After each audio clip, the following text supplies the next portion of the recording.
બનાસકાંઠાના પાલનપુર શહેરના ત્રણબત્તી વિસ્તારમાં પારિવારિક કંકાસમાં પતિએ પત્નીની કરપીણ હત્યા કરી હોવાની ઘટના સામે આવી છે.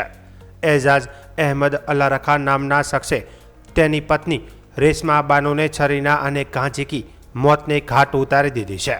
આ બનાવને પગલે સમગ્ર પંથકમાં ચકચાર મચી ગઈ છે. મૃતક રેશમા બાનુના પરિવારજનોએ આક્ષેપ કર્યો છે કે આરોપી પતિ છેલ્લા ઘણા સમયથી તેને શારીરિક અને માનસિક ત્રાસ આપતો હતો. એટલું જ નહીં, તે અવારનવાર રેશમા બાનુને 3 તલાક આપી દેવાની ધમકીઓ પણ આપતો હતો. આ દંપતીને સંતાનમાં 2 દીકરીઓ છે, જેમણે પિતાના આ હિંસક કૃત્યને કારણે માતાની છત્રછાયા ગુમાવી છે. ઘટનાની જાણ થતાં જ પાલનપુર પૂર્વ પોલીસનો કાફલો ઘટના સ્થળે દોડી ગયો હતો.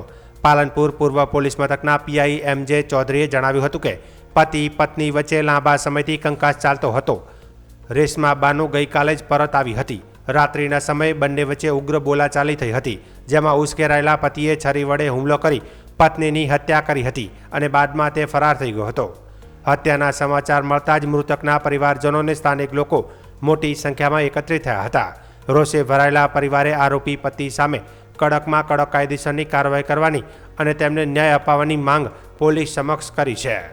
હાલ પોલીસે આ મામલે ગુનો નોંધી ફરાર આરોપીને ઝડપી પાડવા ચક્રો ગતિમાન કર્યા છે.